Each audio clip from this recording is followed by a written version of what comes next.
Eiropas parlamentā gandrīz 2 gadu ilgušās daudzgadu budžeta cīņas šonedēļ ir noslēgušās, un tas nozīmē, ka ir zināms, kā Eiropas Savienība ekonomiski dzīvos turpmākos 7 gadus.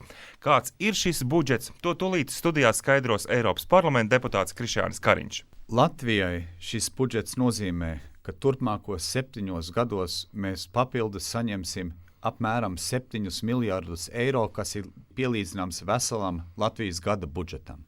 Šī ir nauda, kas no Eiropas tiek dāvināta, tā nav nevienam jāatdod, un tā tiešā veidā veicinās mūsu ekonomikas attīstību un veicinās iedzīvotāju labklājības celšanu. Kādam nolūkam šī nauda tiks tērēta, piemēram, ceļiem? Protams, novirzieni ir vairāk. Es minēšu 3 galvenos novirzienus. Tātad enerģētikas un transporta infrastruktūra ļaus mūs savienot ar Eiropas kopējiem tīkliem, tātad gan sašķidrinātās dabasgāzes termināls, gan tas saucamais Rail Baltica vai ātrgaitas vilcienu savienojums ar Eiropu. Tas ir viens virziens.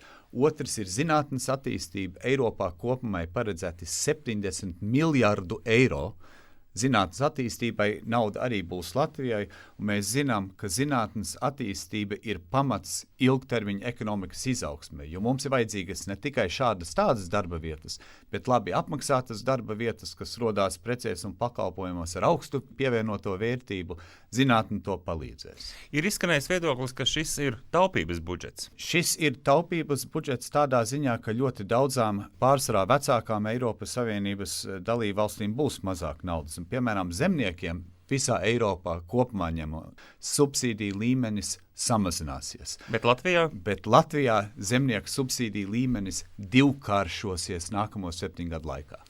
Vai tas nozīmē vēl to, ka turpmākos 7 gadus Latvija ir saņēmēja valsts un tā iegūst vairāk no Eiropas Savienības budžeta nekā iemaksā? Protams, manuprāt, mūsu mērķim būtu jābūt kļūt tik turīgiem, ka mēs būtu iemaksātāji valsts, nevis saņēmēji. Šobrīd mēs, diemžēl, vēl esam saņēmēja valsts, bet kā saņēmēja valsts mēs esam absolūtā topā. Mēs esam no top 3 saņēmējiem uz katru iedzīvotāju 3000 eiro.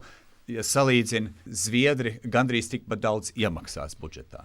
Ar šīm labām ziņām Briseles studijā bija Eiropas parlamenta deputāts Krišjānis Kariņš un pārraide tapusi sadarbībā ar ETP grupu Eiropas parlamentā.